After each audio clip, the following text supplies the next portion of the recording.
Nyarlathotep by H.P. Lovecraft.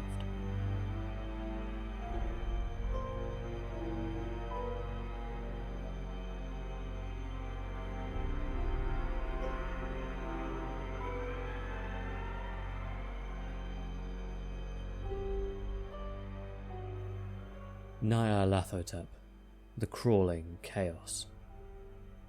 I am the last. I will tell the audient void.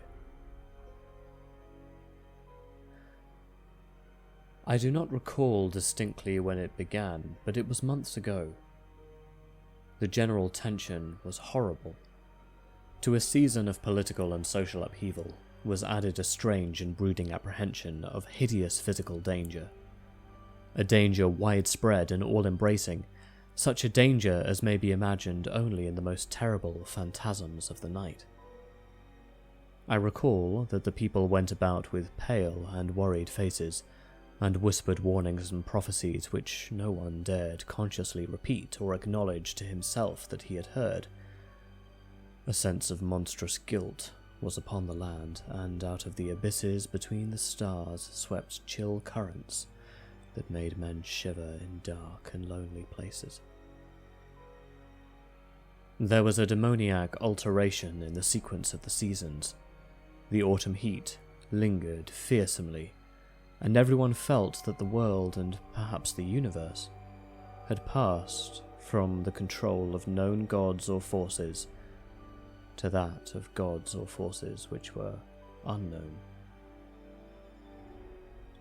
And it was then that Nyarlathotep came out of Egypt. Who he was, none could tell, but he was of the old native blood and looked like a pharaoh.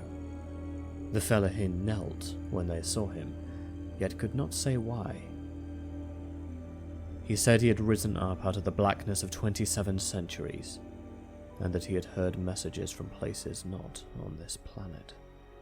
Into the lands of civilization came Nyarlathotep, swarthy, slender, and sinister, always buying strange instruments of glass and metal and combining them into instruments yet stranger. He spoke much of the sciences of electricity and psychology, and gave exhibitions of power, which sent his spectators away speechless, yet swelled his fame to exceeding magnitude. Men advised one another to see Nyarlathotep and shuddered, and where Nyarlathotep went, rest vanished, for the small hours were rent with the screams of nightmare. Never before had the screams of nightmare been such a public problem. Now the wise men almost wished they could forbid sleep in the small hours, that the shrieks of the cities might less horribly disturb the pale, pitying moon, as it glimmered on green waters gliding under bridges, and old steeples crumbling against a sickly sky. I remember when Nyarlathotep came to my city, the great, the old, the terrible city of unnumbered crimes. My friend had told me of him, and of the impelling fascination and allurement of his revelations, and I burned with eagerness to explore his uttermost mysteries. My friend said they were horrible and impressive beyond my most fevered imaginings, that what was thrown on a screen in the darkened room prophesied things none but Nyarlathotep dared prophesy, and that in the sputter of his sparks there was taken from men that which had never been taken before, yet which only showed in the eyes. And I heard it hinted abroad that those who knew Nyarlathotep looked on sights which others saw not.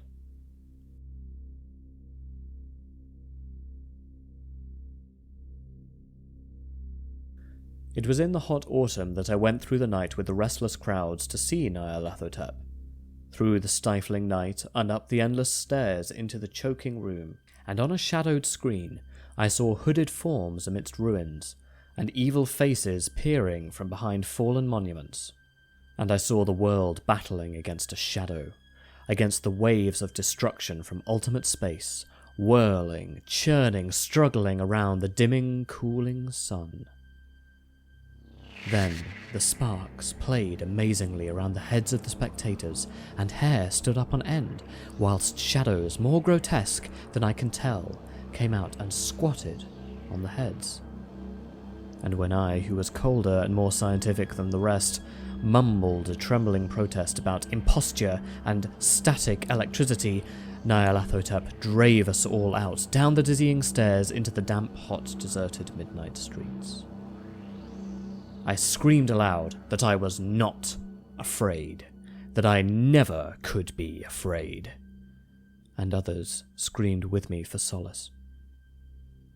We swore to one another that the city was exactly the same and still alive, and when the electric lights began to fade, we cursed the company over and over again and laughed at the queer faces we made.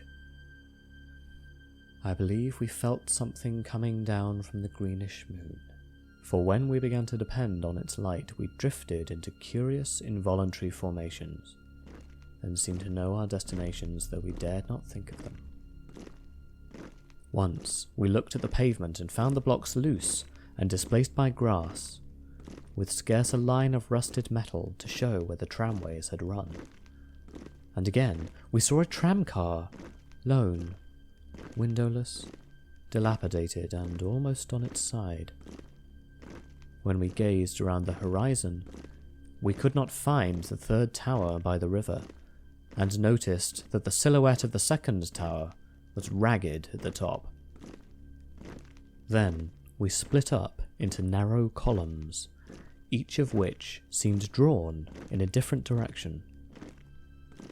One disappeared in a narrow alley to the left, leaving only the shocking echo of a moan.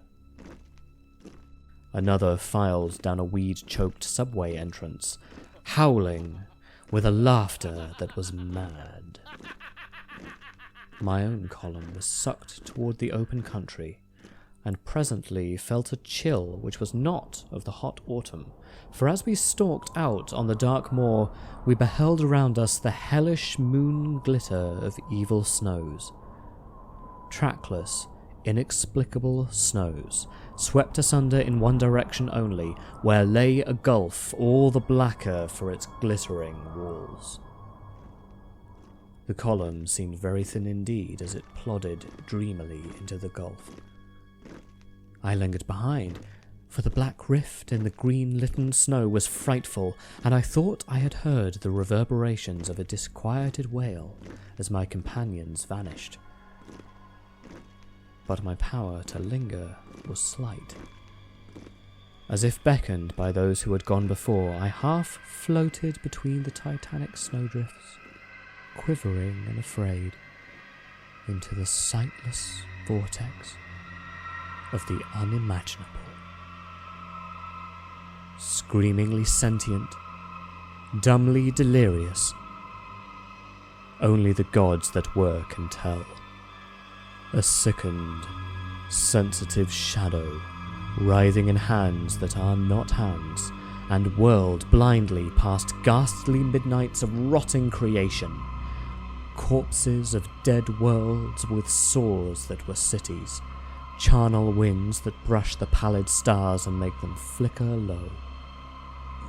Beyond the world's vague ghosts of monstrous things, half-seen columns of unsanctified temples that rest on nameless rocks beneath space and reach up to dizzying vacua among the spheres of light and darkness.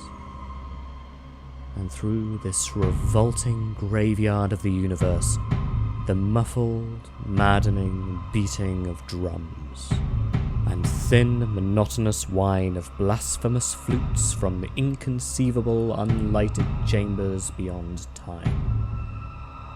The detestable pounding and piping, whereunto dance slowly, awkwardly, and absurdly the gigantic, tenebrous, ultimate gods, the blind, voiceless, mindless gargoyles,